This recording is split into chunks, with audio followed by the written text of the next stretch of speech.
Michigan is cleaning up after a series of strong storms left downed trees and power outages in its wake. It's our top story at noon. Thank you for joining us today. I'm Megan Vaselli, and I'm starting out today right in the Weather Center with meteorologist Kendall Wilson. Kendall, what happened yesterday evening? Yeah, yesterday evening we had that very powerful line of showers and thunderstorms make its way through mid-Michigan, and it certainly packed a punch here and also all the way down to our southwest through the Ohio River Valley into portions of Arkansas, Missouri, and even into Mississippi. In total, across the central and eastern portions of the United States, we have over 800 storm reports in the past 24 hours here in mid-Michigan. No surprise with the winds that we saw that we have situations like this. This picture coming to us from Sherilyn over in Okemos, showing a tree completely falling onto a roof, partially collapsing that roof onto the house. Wind gust reports from yesterday, 96 miles per hour in Jackson, close to 60 in Lansing and Coldwater. The system that brought us those showers and thunderstorms very quickly racing off to the northeast, leaving us with dry and cloudy conditions outside this afternoon. We'll hold on to that dry weather as we go throughout the rest of the day today. Temperatures climbing into the low 40s, but we do have another chance for severe weather on the way on Wednesday. We'll have more details on that coming up in just a little bit. And Kendall, like we talked about, these storms produced a lot of damage, from downed trees and power lines to roofs blown off of homes and businesses. Meanwhile, tens of thousands of customers have yet to get their power restored. Consumers Energy still showing just more than 3,600 outages today. DTE working on just fewer than 2,200 outages, and BWL is dealing with about 440. Zach Prees has been checking out some of the storm damage today, and he joins us now live in Ingham County. Zach, how's it looking out there? Thanks. I'm here on Stillman Road, which is closed between North Every Road and Dobie Road. And as you can see here right behind me, there's actually a power line down across the road. Now the whole pole has fallen over. The power line is across the road, which is why the road is closed for that extended length.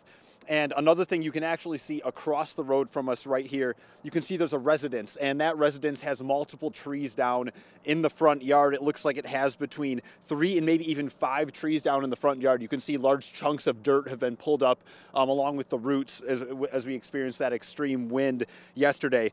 Now, I spoke with the Ingham County Road Department earlier this morning, and they confirmed that sections of Aurelius Road in Delhi Township and also a section of Jolly Road in Meridian Township are still closed.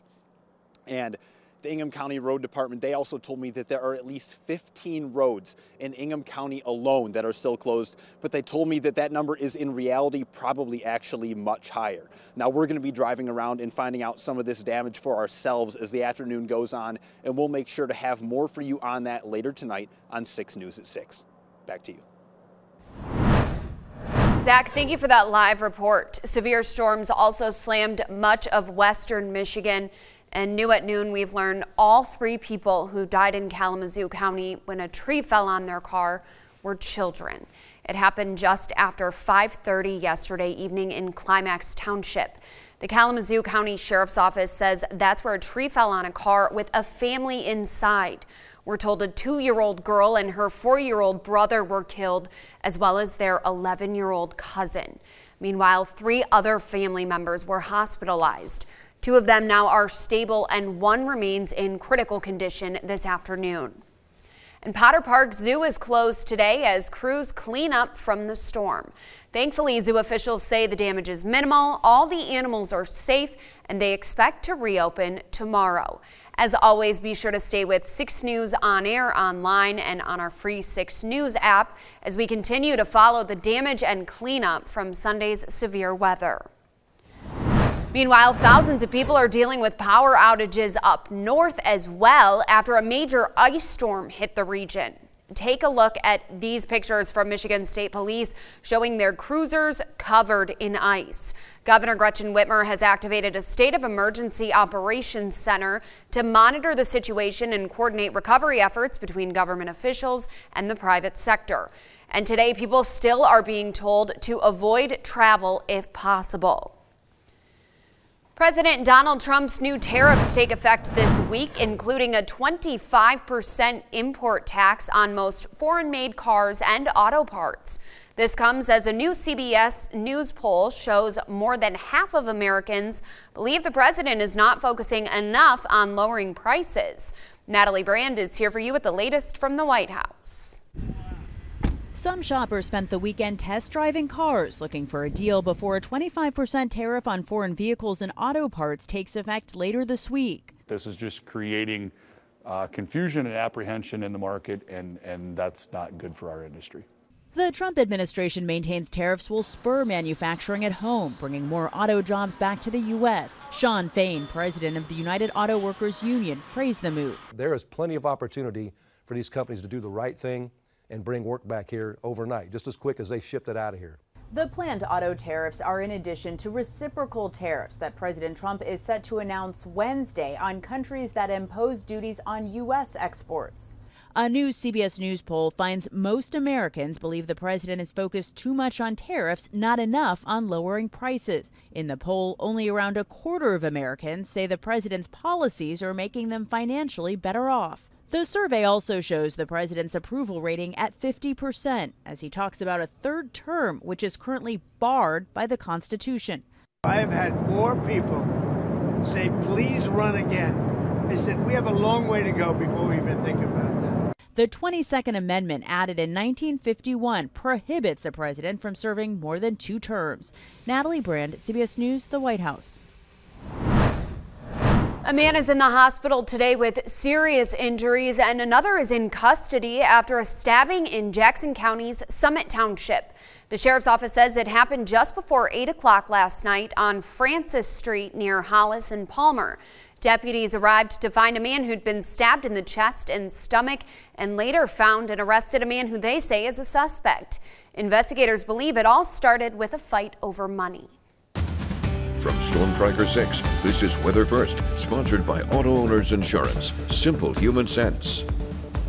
Yesterday, we had a very powerful line of showers and severe storms roll through mid-Michigan, producing widespread damage and wind gusts as high as 96 miles per hour in Jackson, around 60 miles per hour our peak wind gusts in the city of Lansing. We still have a good amount of power outages across the region this afternoon, and it is no surprise given the widespread damage that we had in place. Current outage numbers across mid-Michigan just north of 67,000, which is an improvement because at its peak yesterday, we had right around 82,000 customers left in the dark across mid-Michigan. Here's a couple of pictures and videos that we had sent into our website. Again, Jackson, an image showing again those sheets of rain beginning to fall. Of course, because of those strong winds that we had across the area in Jackson, 96 miles per hour, that peak wind gust. So no surprise that you see those trees bending in the background as well. Another image coming to us from Jennifer in Ionia Township showing some of the widespread tree damage that they had over in that location.